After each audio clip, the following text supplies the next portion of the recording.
Shakespeare, the Biography, by Peter Ackroyd. Read by Simon Callow. Volume 4, The Onlie Begetter. On the 8th of September, 1601, William Shakespeare's father John was buried in the old church at Stratford. His son was undoubtedly present, and walked in procession with the new bailiff, Richard Quinney. John Shakespeare was in his 70s, but seems to have left no will. By natural right, therefore, Shakespeare inherited the double house in Henley Street, as well as agricultural land belonging to his father. John Shakespeare was in fact more prosperous than is generally assumed. He may have characterized himself as a man of small wealth in the Westminster courts, but the reality was very different. In the following year, Shakespeare began to invest a great deal of money, amounting to approximately £500. He kept the house, where his widowed mother Mary continued to live, in the company of her daughter Joan Hart and her daughter's family. Joan Hart had married a local hatter, William Hart, but remained in the family dwelling to look after her mother. Shakespeare seems to have left his mother's affairs in her hands, since the Harts looked after Mary Shakespeare's estate upon her death 7 years later. The death of John Shakespeare himself has been considered a defining event in his son's progress. It has been characteristically associated with the writing of Hamlet, for example, a play that was composed during the obligatory period of mourning.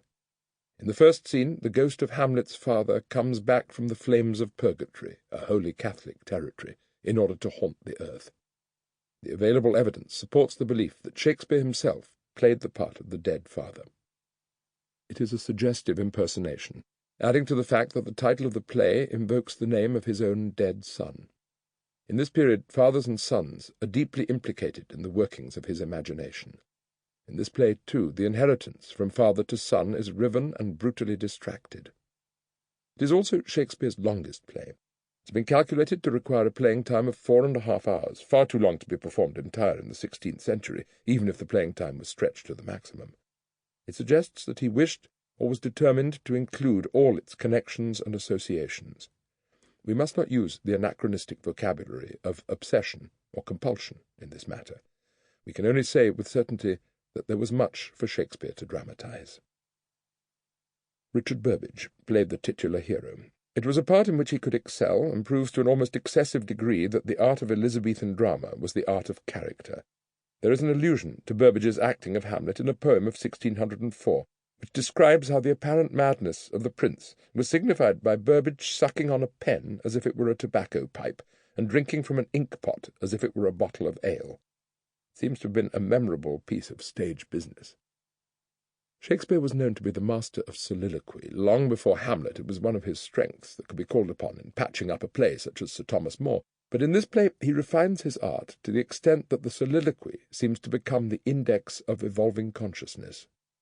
It is no longer a summary of "this is what I am," but rather of "this is what I am becoming." It has been remarked that in the same period the growth of literacy was leading to a great extension of letters and private diaries. Writing itself encouraged introspection and reflection. This throws new light on the often noticed allusions to books in Hamlet. But can we speak of interiority on the Elizabethan stage, where a whole set of theatrical conventions determine staging and acting? It is perhaps with Hamlet that it first becomes possible to do so. For the first time, it is not anachronistic to discuss the character of Hamlet, even if it remains utterly mysterious, not least to Hamlet himself. Julius Caesar and Henry V live in a world of circumstance and event. They are lodged, as it were, in a real world. Hamlet's reality, in contrast, is almost entirely self-created. His soliloquies often have a dubious relation to the action of the plot, which is why they can be added or removed in the various versions of the play without any noticeable interruption to the story. Nevertheless, Hamlet remains the very pivot of the narrative. Like his creator, his centre is nowhere, and his circumference is everywhere. Hamlet has no reason to exist except as a projection from Shakespeare. He is a master of every mood and subject to none.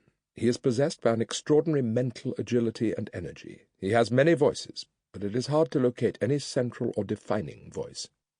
No one is so free with words, and yet so secretive about himself. He is addicted to puns and to wordplay, but his obscenities are matched by what Sigmund Freud called his sexual coldness. The play is invaded by the theme of duality, of appearing to be what you are not. That is why it is also suffused with Sample complete. Ready to continue?